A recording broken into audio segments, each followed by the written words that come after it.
Well, this is one bike that I've really been looking forward to riding. It's finally here in Australia. This is the Kawasaki Ninja SX SE model. As you can see, it's bucketing down here at the moment, but hey, day out on a bike in the rain, still better than a day in the office. And I've got the place completely to myself, and I don't mind a bit of a ride in the rain. So let me show you around this bike. I've only just picked it up, so still plenty to learn, but only the SE model available in Australia, which the difference between that and the base model is this one's got a higher screen, this one's got the premium paint, a few other little knickknacks. Those panniers come standard. So a little bit about this bike, it's got the engine derived from the H2 supercharged motor. This is the supercharged N-Line 4 engine. There it is there, trellis frame. Looks like, I think this is a really gorgeous looking bike. Now I'll show you around the dash and then I'll tell you a little bit about the first 100 Ks I've put on it now. So here's the dash weight. You've got a choice of traction control modes. You've got, see there, KTRC 2, 3, off and 1. Then above that you'll see there's the power modes. So how I'm using these, I'm pressing a button, so you press and hold power. You'll see that starts to flash, then go to full, medium and low. Okay, so here's something interesting though. On some bikes you cannot change the settings on the fly. On other bikes you can. So on this bike you can do it while you're moving, however you do need the throttle closed to start the going into the reprogramming. So you can see here with the throttle closed, I'll start her up and I'll show you what I mean. So the engine's running, but you need to have the throttle closed to get it into this mode here. Change the power and the traction control. It's flashing now, it will allow me to change it. However, it won't then accept the new changes until you flip the throttle. See there. So if you're riding along, you need enough room to be able to shut the throttle, then press and hold the button. Make your selection.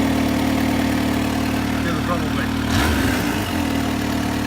Still much better than having to pull over and do it, so no arguments there. Gorgeous looking dash, and you can see on here, and excuse me, it's absolutely bucketing down here at the moment. It's got a lean angle sensor. You can see it's on side stand at the moment. You can scroll through those settings and it'll give you maximum lean, odometer, trip. Over here, that's a little G-force indicator. Down below there shows your boost, and you can also scroll through that setting. When the bike is running, you can actually look at how much boost and the throttle position, also the temperature of the engine and the ambient temperature over here. So plenty of gadgets, big analog tachometer there.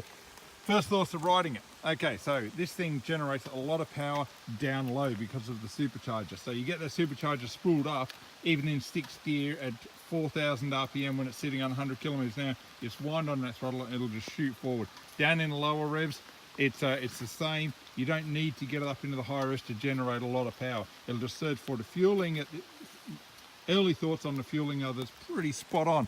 Kawasaki have done an excellent job with this.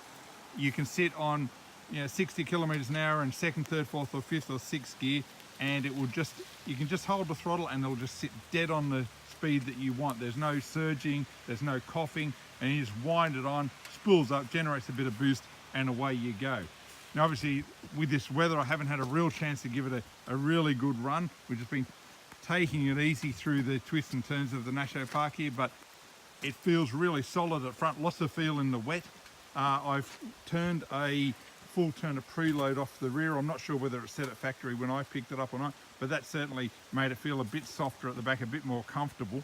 Ergonomics wise, you can see that it's a very low seat. The pegs are in a nice neutral position there. They're not too far back, bit sporty, but because of the low seat, the gap between the peg and the seat is quite short. So for guys like me with big long legs, you do notice that as soon as you get on. It's not uncomfortable, but after a week of riding big adventure bikes, when I sat on this thing, it is the first thing that really hit me.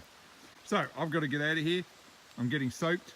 I'm going to possibly head that way because, hey, it's not every day you get to ride something like this. Bit of rain never hurt anybody. And I'll check in later on. I've got a couple of guys testing this bike for us for Australian Motorcycle News, so you'll be able to hear more about it here at amcn.com.au and also read our full test report in an upcoming issue of Australian Motorcycle News.